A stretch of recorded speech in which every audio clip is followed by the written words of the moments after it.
drew a lot of our inspiration for our characters from the classic pulp action-adventure stories that you've seen in books and movies and comics. One of the hallmarks of this genre is the fact that you have a very relatable hero who's kind of an everyman. All of the heroes are really recognizable human beings with all of our strengths and flaws. And we figured out that that was something very important for helping audiences connect with the character. This is finally it.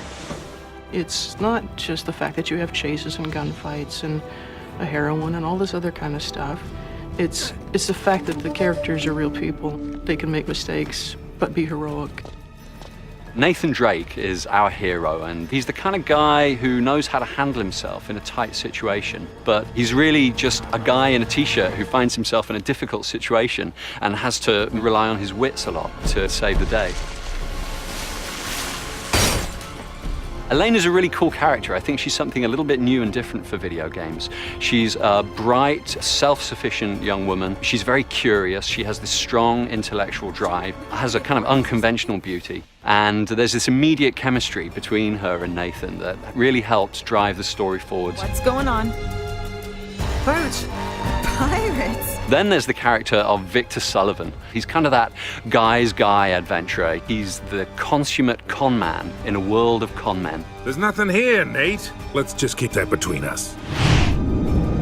For the first time in Uncharted, we actually had to cast actors who had stage or TV or film experience because we were doing motion capture for all of our cinematic cutscenes. So we have real stage and film actors coming in, getting in the motion capture suit, recording their voice while they're acting out the scene, which I think is really important because you capture that moment rather than having them try to pantomime to some voice dialogue they've already recorded.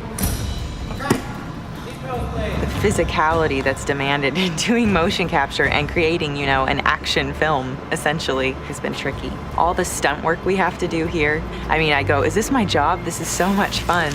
But at the same time, the next day, I'm like, oh my word, I am so incredibly sore. Well, I think the coming together of film, stage, and video and games is happening right here on the mocap stage. I really stage things as if I was doing a play or a scene from a movie.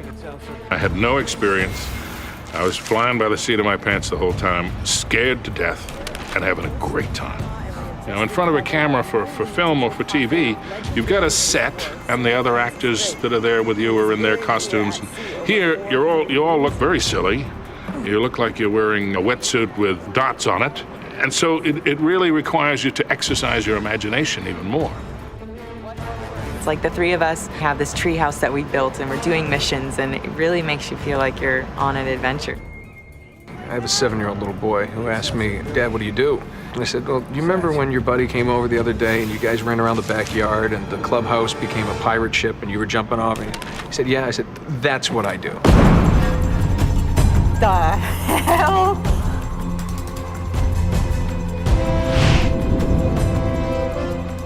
This is not a period historical adventure, it's a contemporary adventure.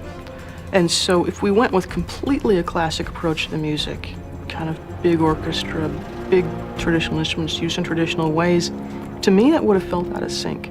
Working in the action-adventure genre musically, you can frequently find yourself falling into a lot of cliche sort of action-adventure things musically. So we've tried really hard throughout the project to do things that people have never heard before. So the composer that we sought out actually is a guy named Greg Edmondson. Really great guy, really talented, and he's the guy that did all of the music for the television series Firefly.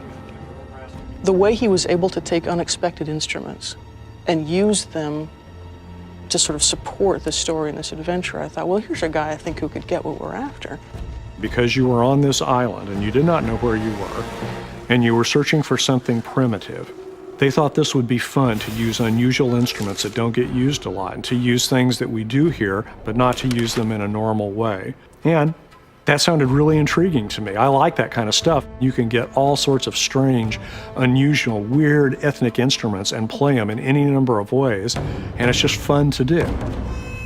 He left a lot of room in the music, and he infused a lot of rhythmic excitement into the music so that it's both engaging melodically and texturally, but it's also very malleable for us in post. We can shape it to the world and let the world breathe and let the sounds of the jungle come through.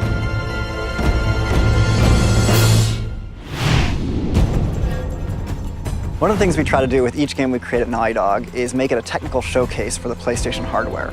So we've got a team of the best engineers in the industry working on this game, and I think we're really going to set the bar for PlayStation 3. We wanted this game to be fun with a ton of different interactions, a ton of different mechanics, but at the same time, we wanted a really good story, to have Drake be a real guy, a character, somebody that I can play, that I can interact with. That was the goal, and that's what we accomplished.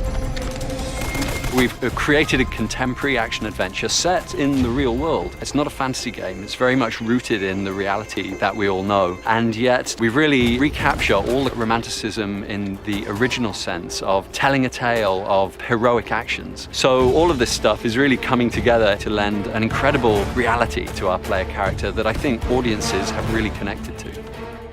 I think there's a huge value in going outside your comfort zone.